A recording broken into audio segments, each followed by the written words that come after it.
Hello and welcome back to the YouTube. Now, today we're going to do a Q&A, a little bit of an update with what's going on, where I'm up to. I'm currently in Italy. I've just landed here today. Obviously, the last videos you saw, I was in America. I was in New York on Monday.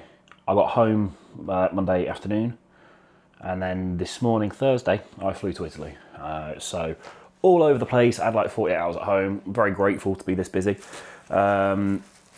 But yeah, we're all over the shop. I am currently sat on 5 YouTube videos from America that have not gone live yet, that need editing / finishing, so please bear with me there. They are to come. Today, for this week, I needed a quick video because I've not got time to edit any more videos for this weekend, and I didn't want to miss a post, so you're getting a Q&A. Sorry, but yeah.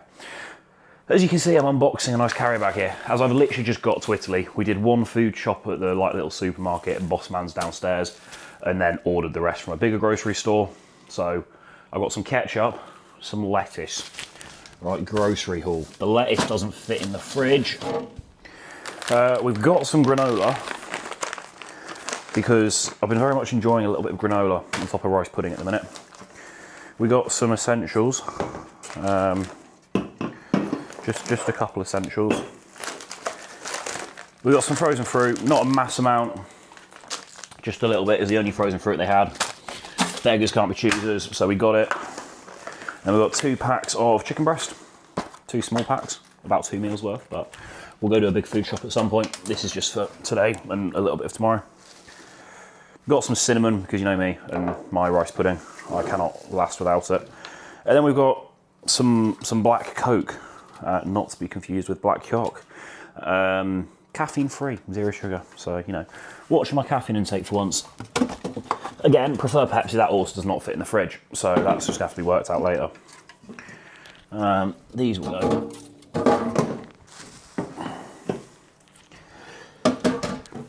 And we've also got a big shitload of salt. On top of that, got a few bits from the grocery store earlier, some rice cakes, some that didn't sound good. Some rice cakes, some oats. ESN very kindly obviously shipped out the usuals, rice pudding, whey isolate, glutamine, ESN Daily, Crank Pump Pro, and a speculoos flavour powder. So all my staples that you've seen me been eating in America the entire time, they've landed here, so we are good to go. We are set up, we are in routine.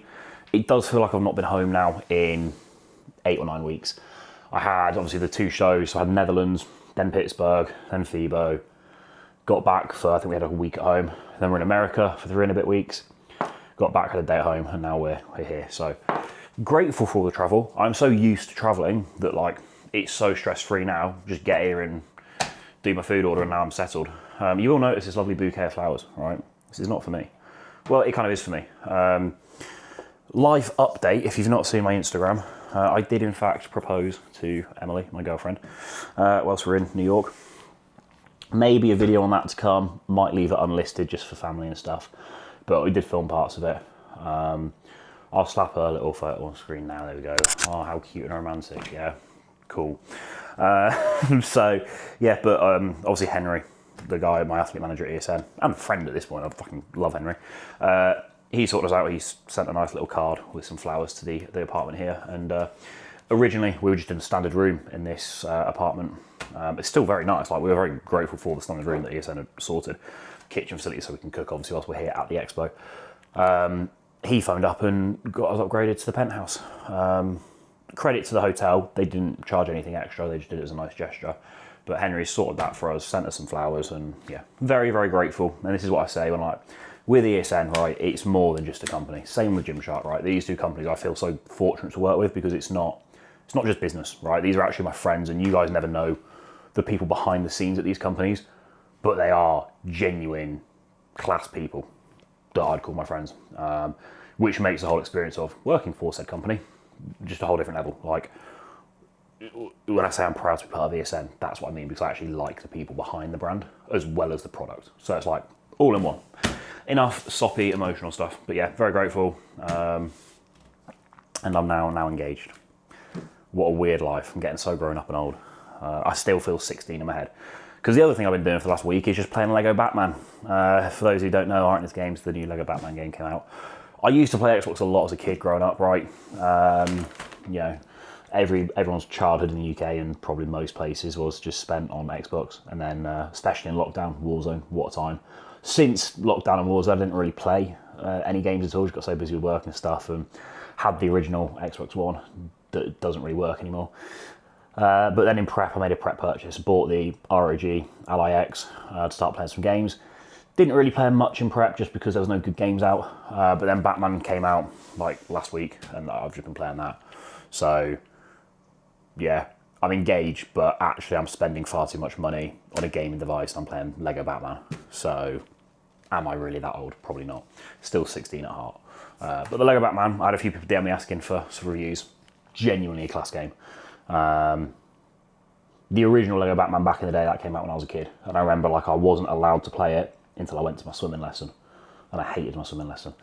Now I'm an adult, right? I don't have to do any swimming lessons and I can play Lego Batman. So we're up, boys. We're up. We're winning. But yeah, that's where we're up to. We've just got down to Italy today. Nothing on the cards, really. Just sort of relax, and I'll give you a quick room tour because it's mental. The balcony's the main mental part, to be honest. The balcony's bigger than the room and the whole apartment. But yeah, we're just chilling. I think we've got a few social activities later. I should go for a meal and catch up with some people. And then tomorrow is day one of the expo. I might vlog a little bit, I might not, we'll see what's going on. It's the Rimini Wellness Expo. I've never been before, I've not really seen much of it. I'm out here with obviously ESN, and I know that Jasoma's out here as well. So hopefully I'll catch up with him at some point, get a session in maybe as well. And then we're here for a few days, and then next week we head up to Venice for a bit of time away. Where again, I will probably vlog, and I will probably film some gym sessions, because there's a good gym in Venice that I want to go to. Power Gym Venice, I think it's called. So that's life. I have put a Q&A box up my story just to do a little Q&A. So I'll give you a quick room tour now. I do need to eat some rice pudding at some point, but that can wait. I'll film this video first. And then, yeah, that'll be that for today. But things are going well. Today I literally got sent my sort of first check-in from Kyle for the off-season. So we're 6 weeks post-show now. My scale weight was coming back from America, back from New York. I was 222 pounds. My stage weight in FIBO 6 weeks ago was like 218, 219 pounds. So about 3 or 4 pounds over stage weight 6 weeks post-show, which is pretty good going. And then today, finally got the updates through. We've got a new training split being written. That's about to come over in the next few days. And then food's gone up. So we're now at, let me read you the exact macros because I know you'll all be interested. Food sources are the exact same as they were in prep. So if you want to see what my food is looking like, either wait and I'll probably do a full day of eating in a few days' time, or go back and watch my last full day of eating because all the food sources are the same, more or less. Just slightly more of it. So on a training day, we've got 3,100 calories, 325 protein, 330 carb, 56 fat. And on a non-training day, we've got 2.9, 330 protein, 230 carb, 64 fat. So food's still relatively low, but that is up from about 2.6K, I think it was before. So we've got a nice bump of 600-ish calories, which will be welcome. Gone through blood work, happy with blood work. Going to continue to cruise 175 test and vibes for the next 2-3 weeks more. Get a good sort of 8 to 10 week, can just complete clear out. My test came back on blood work very, very low. For anybody interested, it was about 11 nanomole, which I believe is about 300 nanograms per deciliter if you're in the States. So on the very, very bottom end of a natural range, which is probably lower than we'd want, but I don't really feel that bad. I never really get that obsessed with what a number says. I go off how I feel, and I feel fine, right? I think post-show especially, although you come off super sups and hormones do drop, like food goes back into a good degree. I know my scale weight's not blown up, but I have had, you know, a good bit of food. And as a result, my food, my feeling and my training has just progressed still. So it's like, although hormones are tanked and not doing too great, I don't feel like shit. I think a lot of people will come off a cycle and then think, oh, I'm natural, and then they'll get really in their head, and a lot of it will be placebo. So if you just not a melt, you're probably going to be okay, and you're also going to be a lot healthier. So yeah, I think time, truly cruising is beneficial, and I think my health markers speak for that. So we're in a good spot. I'm feeling good. I am excited to get the off-season going, to be fair, get back. Obviously, it's been so much travel that next Friday we get back, and I'm just excited to be at home, lock in. There's new kit at Ultraflex. We're going to have a new split. The off-season is going to start, and we're just going to start running vlogs like this, 2-3 times a week. So I'm looking forward to it. But that's where we're up to. So can't really complain. I'll give you a quick room tour. It is a bit of a mess because we literally just got here and unpacked chaotically. The mad thing, right, this is the door. That is literally the lift. So you just get out the lift into what is the penthouse. So you come in the door here, all right. Oh. We've got a nice little kitchen, seating area, kitchenette, microwave, hob, fridge, perfect for meal prep. Bathroom in here with the weirdest, most mental shower. Water comes out of like everywhere, and it's a bit much. But again, can't complain. I did just turn the shower on and get like blasted in the face. Then you come through, nice bedroom, lovely, very nice aesthetic lighting. And then back out here, and we've just got the world's biggest balcony, right? We've got sunbathing over there. We've got a Diet Cokes on the go on the balcony. It is absolutely huge. It goes all the way down there as well. So very, very unnecessary. I was originally going to sit on the balcony to do this Q&A. I am not, just because there's a little breeze. It's a very nice warm summer's breeze, which is welcome because it's like 30 odd degrees here, and I'm just sweating profusely because I'm just a fat, sweaty mess. I spent 3 weeks in America, so, but the aircon's also on in here. So I'm going to sit in a nice air-conditioned room where there's not a breeze so that you can actually hear me on the audio as well. Right, Q&A. I'll put a question box on my Instagram not that long ago, in fairness, so we will go through and answer some of the questions. Actually, some quite good questions here. I've only screenshot the first couple I've seen because I could go on for ages. The questions are actually very good today, so if you left a question, thank you. Connor Betts, what's the most surreal moment you've had in your career to date? Surreal moment is hard to say. I think if you're talking on stage, still probably when I turned pro, or in Detroit. Detroit was a very cool show. So yeah, on stage would be either when I turned pro, just because I wasn't really expecting to. Obviously, I went there to turn pro, but I didn't expect to actually win the entire thing, especially at such a big European show. There is a YouTube video of that if you want to go watch. It was a very cool YouTube video as well, at that matter, to be fair. Again, probably one of my favourite YouTube videos as well. Detroit was just sick, just because there was so many people there that I knew, and it was a sick show, and I placed first call out top 5 in a pro show, which was nice. Off stage, there's probably been more surreal moments, to be fair. I think just with Lift London was a mad one. I think I don't really get starstruck. I wasn't going to say I was starstruck, but like just being at the point of my career now where all the people I once looked up to, I now have their phone numbers and I'm friends with them. That's like the most surreal thing to actually just sit back and think about, is like all the guys, like the reason I started competing was because I watched Ryan Terry back in the day and saw him do men's physique and thought, oh, I want to try that. And now I'm friends with Ryan Terry. Like I could just call him right now. Like that's mental to me. So I remember being in 2019 queuing at a Gymshark Lift Manchester event to get a photo with him. If I can find the photo, I'll put it on screen now. Like I queued for a photo with Ryan, and then fast forward like 5 years, I'm now taking the piss, hitting men's physique shots next to him, which I'll put on screen now as well. So yeah, that's like the maddest thing. And like Lift London as well, like I was just sat having dinner with Chris and Ryan, like literally just sat there chatting with Chris and Ryan for hours, and Chris Williamson and all these different people. And like also I'm really good mates with Sam Sulek, and like it's just mental to think like the position I'm now in from bodybuilding and the rooms you can walk into and who you're surrounded by, and the level of success in that is like, it's so motivating still. So that's probably like the most surreal feelings, when you walk into one of those rooms and you're just sat there surrounding like, there's that person, and they're all just so normal and like torch you. And yeah, that's probably the most surreal thing. I'm Andy Collins. Are you at your weight cap? If not, how much under? Are there methods to increase the gap under the cap? That all rhymed. No, I'm not on my weight cap. So my weight cap should be 219. This year it was 212 because I heighted in 3 millimeters under at 7 p.m. So if you measured me first thing in the morning, I would have been well over that. You obviously lose height during the day, also based off how dehydrated you are, but how lean you are, you can lose height. So yeah, my weight cap should be 219. It was 212 this year. My lowest this prep was 209, like when we were sucked down, depleted and malnourished. And that was then without trying to make weight. So obviously people manipulate water to pull off water to make it a much lower weight cap. So most people, they're going into peak week sort of 6 to 12 pounds over their weight cap, shall we say, and then pulling off water to make weight. I was 3 pounds under my cap before even trying to pull off water or anything like that. So there is a lot of room. I would say I have at least 10 pounds of muscle to put on. If I get the higher weight cap, we're then talking, well, I should get the higher weight cap. We're then talking a lot more. So there's a lot of size needing to be added.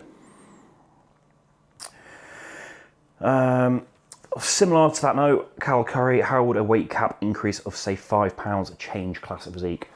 I don't think at all, really. Like obviously it would, everybody would be bigger. I think the first season they implement it would be when you see the biggest difference, because guys wouldn't have to cut down as hard to make weight, so they may be able to start fitting up a little bit better, and ultimately the look would be dramatically better on stage for all of them. But then as the years go on, people will just do what they're doing now. They'll just get bigger and then they'll just cut down and the look will still suffer as much. So yeah, I think it would change it in the short term for maybe a year or two, and then ultimately we'd just be in the exact same position, they'd just be a little bit bigger. Owen P1, do you think you've learned more about bodybuilding from being an athlete or a coach? Great question, impossible to answer. I think I've learned everything about bodybuilding through passion and experience, whether that be passion and experience from being a coach or an athlete. So a lot of my experience obviously came through experiencing things myself as an athlete, and then you can apply certain aspects of that to your athletes as a coach, and also you can relate to athletes a lot more, which I think makes you a better coach. Like, I'm not going to ask somebody to do something that I've not done myself, and I have that empathy to know, like, look mate, you're going to have to eat 0 carbs and do 2 hours of cardio today. I've been there and done that. I know how that feels. I know what I'm asking them to do, and having that level of understanding and empathy, I think, can help certain athletes as well when you are coaching them. But again, the passion and just the love for the sport from a coaching perspective or an athlete perspective, it's all kind of intertwined, is the reason I spend so long listening to podcasts and researching and doing all these different courses and stuff, just because I'm interested in it, not because I'm like, oh, I want to be the best coach ever. I do, obviously, like I want to be the best coach I can possibly be, but like most of my research and stuff is just done out of passion and intrigue, rather than like, oh, I'm going to sit here and learn this today so that I can be a better coach. It's like, I wonder, you know, I want to hear Milos's approach to insulin so that I can never deploy it. But you know, that sort of stuff, like, I think just because I love the sport so much is why I put so much time into being the best coach I can be, and, you know, why I enjoy the process of being an athlete. So to say which one's taught me more, I think it's a combination of both. I don't think I would be as knowledgeable if I were just one of those things. You know, if I was just an athlete, I'd have very little understanding compared to what I do now. If I was just a coach, I wouldn't then be able to empathise and have as much experience in actually doing the do and feeling the different things to be able to understand what certain feedback's being given and all those sorts of things, and just see the signs on athletes, like, oh, he's flagging today, I can see it in him, I can see it in his checking, like, because I know how that feels, right? So it's very hard to say. I think a combination of both. So you're in favourite meal of all time, can't say rice pudding. Cookies of any kind. Just love cookies. No, genuinely speaking, if I could only eat one meal for bodybuilding for the rest of my life, it would honestly be cream of rice or rice pudding. Rice pudding would be my preference because it digests better. But in saying that, the rice pudding can't just be rice pudding on its own. It has to include the frozen fruit, raspberries and blueberries, the whey paste and cinnamon. If I've not got all of those 4, it's not the best meal ever. So I'm not just saying rice pudding, I'm saying rice pudding with the toppings and the whey paste. So, loophole. Poseidon, favourite essentials from Gymshark. That looks scripted, but it's not. These shorts are unbelievable, right? You can see there's a little mark somewhere. That's the wrong side. I don't know where the mark is. This is embarrassing, isn't it? Oh yeah, there it is. You got the 6. They're Chris Bumstead's collab shorts. They're like really breathable, 6-inch, zipped pockets, mesh type sports shorts. They're class. I love them. I live in them. Right. So these shorts, or just any sports short from Gymshark, I love. Pumper pants are elite if you want trousers. They're my go-to there. On the upper, I'm wearing one of the cut-off tees today, but any oversized tee, really. One of my favourite pieces is what they've just come out with, and it's the jerseys. I'll put a photo on screen of somebody wearing them, and they've also got mesh tops, which are also sick. But like these new jerseys are class, like they just fit so nice. So yeah, any of those pieces, Code Eagle at Gymshark, appreciate it. Wheatley Ashley, eat much food on show day or get most of the refeed filling up done the day before? Good question, very complex to answer because it depends on the person, it depends on the class, okay? If you are men's physique, it is not a size contest, it is a detail and midsection contest. Therefore, are you gonna need a shitload of food on show day? Fuck no, right? You're gonna play to your strengths, you're gonna play to the criteria. If you are an open bodybuilder who's 270 pounds, you are gonna need food on show day, right? You just are. You will flatten off too much. It depends if it's prejudging and finals. It also depends if it's a night show or if it's a morning show. So if you're on stage at 9 AM, you're probably gonna have one meal, maybe two if you're getting up early.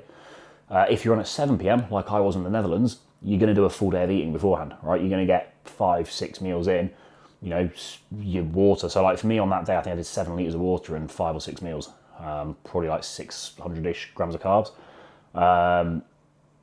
And I was still flatlined, but I could still pull a vacuum and I look good. So it very much depends. What would be my preference? Obviously my preference would be to do food the days before.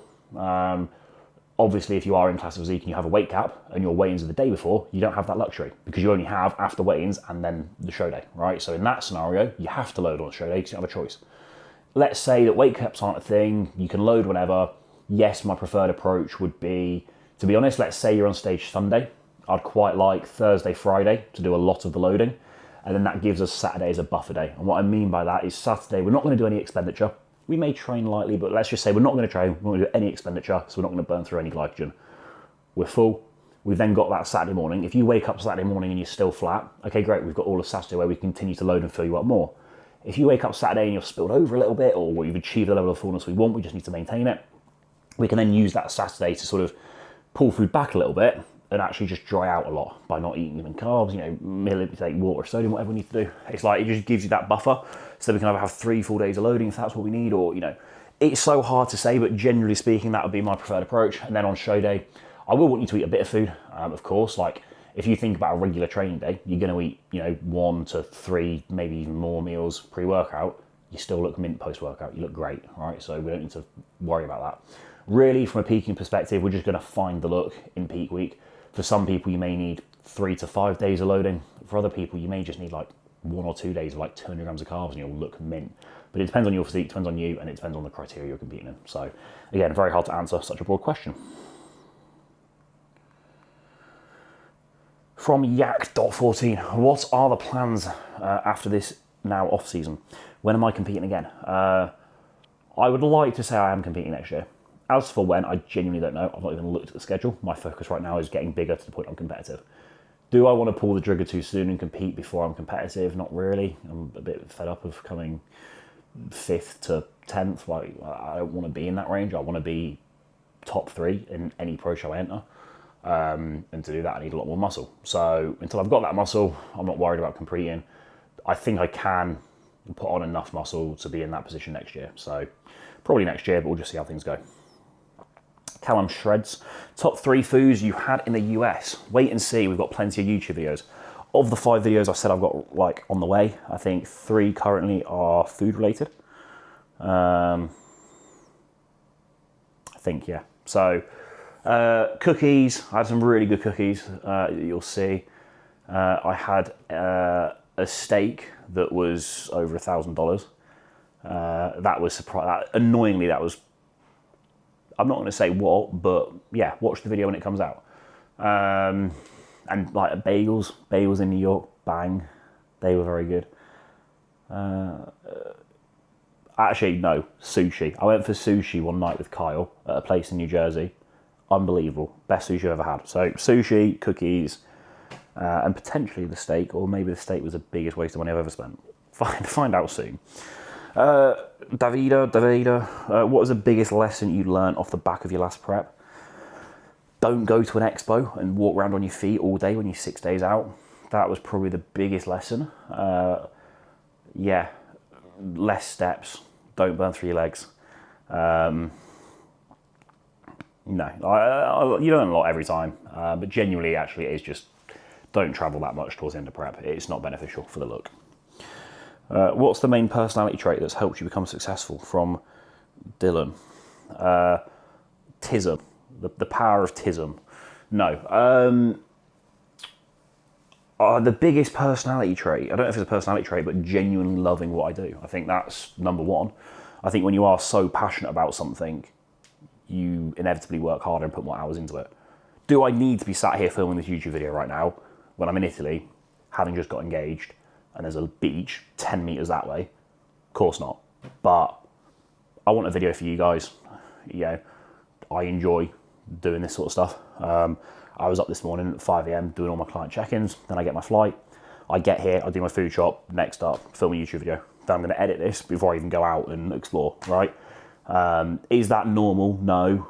98% of other people in my position who have just got engaged and are here for, you know, a bit of a holiday and whatnot, like, they're not doing this. But those that truly love it, they're going to do it because it's a choice, and I choose to do it. So, yeah, I think that's number one, is do something you actually love and are passionate about. And I know I'm very blessed to be able to call what I love my job. But at the same time, I worked very hard to put myself in this position. You know, I'm 6-7 years into doing this. Believe me, the first 3 or 4 years was not making much, if any, money at all from doing this. But because I loved it, I stuck at it. And then eventually, money started to come. So I think as well, a bit of advice for anybody else wanting to earn money from coaching, from one avenue of bodybuilding, whether that be social media and sponsors, whether that be coaching, whether that be PTing, anything like that, is be prepared to do shitloads of work for no pay, right? And what I mean, like my YouTube right now, I don't earn money from YouTube. I lose money paying editors, videographers for camera equipment, right? Sure, there is like when you guys use my code at ESN, that does help massively. And yes, okay, that does provide sponsorship money where it is probably a positive. But if we're going strictly like off YouTube, and I know a lot of YouTubers earn very good money through literally like ad revenue, I don't earn any money from ad revenue, and I put so much time into this YouTube. But I know that long term, maybe the ad revenue will come in.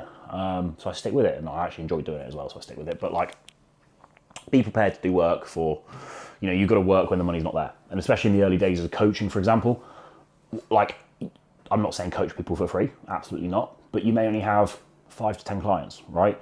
So you're going to earn some money, but that's not very time consuming. You know, you can coach 10 people and have a lot of spare time in a week.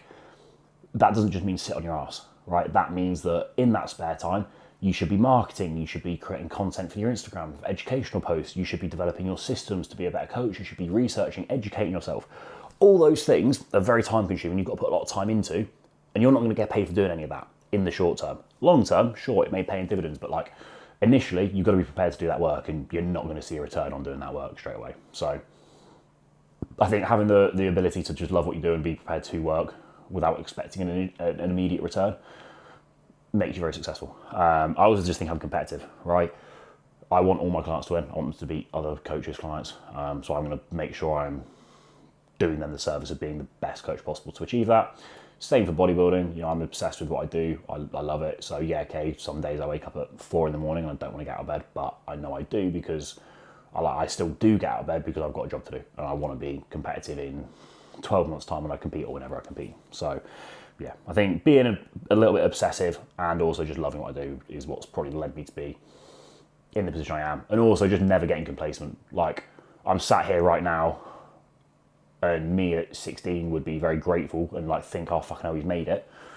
But me now sat here, I'm not thinking about what I've achieved, I'm thinking about what I still want to achieve. The main thing in my head is like, right, you shat the bed this year at pro shows. Okay, what do I need to do to be better? I need to eat my meal when I'm traveling, I need to stay on plan. I need to get to bed early, I need to get my steps in. Like, all I'm obsessed with now is not being fucking 11th place next year. I could just sit on my arse and be like, yeah, I'm making good enough money to be comfortable, I don't need to worry. Like, sure, I came 11th, but money's still good, I'm still paying my mortgage, I don't need to stress. But me being me, I'm just like, fuck, I hated deep inside becoming 11th. I hated it. I never want to let that happen again.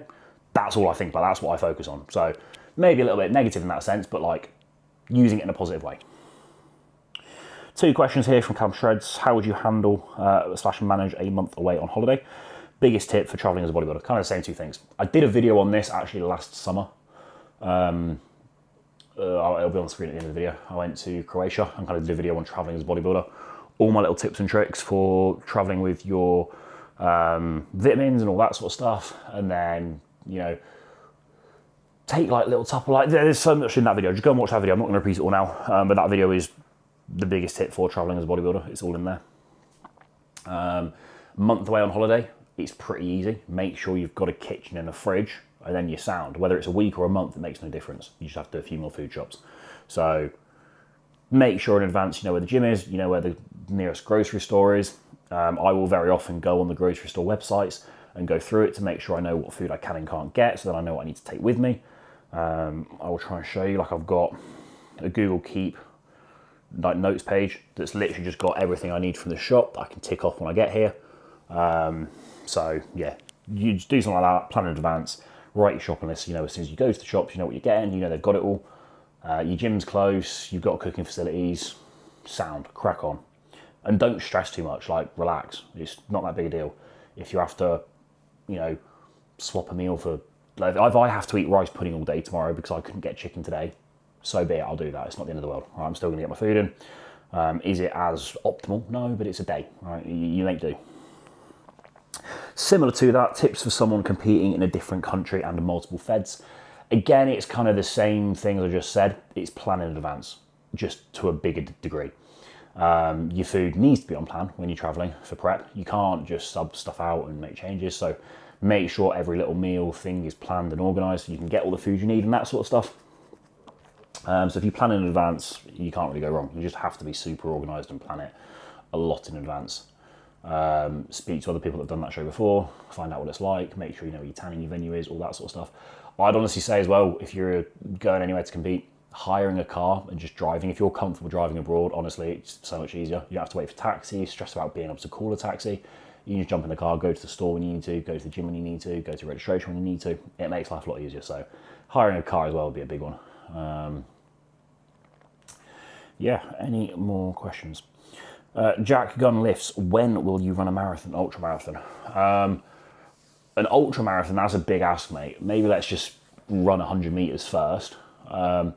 No time soon, shall we say, because I would have zero muscle left. I think I'm going to leave it there, to be honest. I could go on for ages, but I've already been rolling for 37 minutes. So yes, thank you all for watching. Sorry for potentially not the most entertaining video, but gives you all an update as to where I'm at. The off-season will be starting shortly, and we'll be keeping the vlogs going. I'll continue to film quite a few videos out here in Italy, so I reckon when I get back to the UK, I'll probably be sat on 7 or 8 videos waiting to be edited and go live. So there is a lot of content coming, please bear with me, and I'll also continue the vlogs in between that content coming out. So yeah, we've got some bigger videos that are going to take a little bit longer to edit, so very exciting stuff. But thanks for watching, and I'll see you in the next one.